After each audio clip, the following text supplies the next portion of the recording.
Yo mga idol, kamusta? Sports Talk PH nga pala. Ang pahayag ni Elijah Pierce, pag-usapan natin yan mga idol.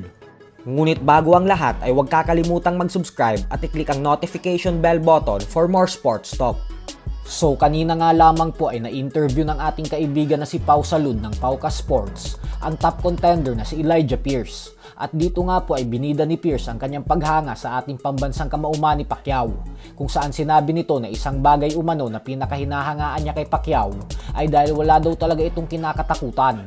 Kahit umano isang legendary fighter na ito at wala nang kailangan pang patunayan sa sports ng boxing, ay hindi pa din umano nawawala yung fighting spirit nito.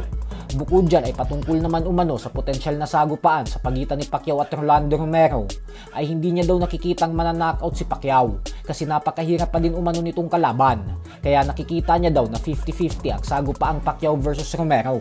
Manny's a legend, man. He has nothing more to prove. First and foremost, Manny's a legend. He's got nothing more to prove. But at the end of the day, he has that fighting spirit, and that's something that you can't teach.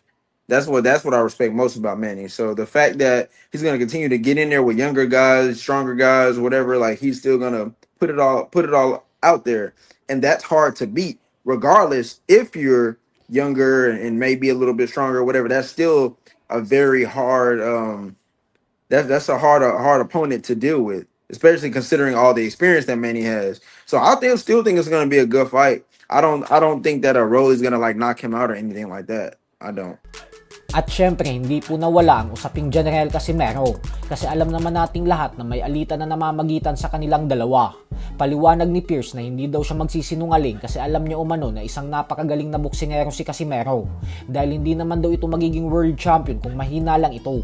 Kaya aminado umano siya na napakalaking laban para sa kanya ni Casimero. Subalit tandaan umano natin na isa daw siyang future world champion. Kaya para daw makaabot siya sa tuktok ng boxing, ay kailangan niyang talunin ang mga best fighters at kasama na umano doon si Casimero. Bukod dyan ay nakilala niya na umano dati pa si Casimero ng personal at nakita niya umano na sobrang liit nito kumpara sa kanya. Bumanat din si Pierce na buong buo daw ang kanyang paniniwala na knockout ang sasapitin sa kanya ng angas ng Pinas kapag nagtuos na sila. That's what I say. And if I do fight Casimero, do I believe I'm gonna knock him the hell out? Absolutely. Yes, I will knock him out. And I genuinely believe that. Yeah, quit ducking smoke, boy. You need to quit ducking that smoke. I'm right here. I am the smoke. I'm the smoke.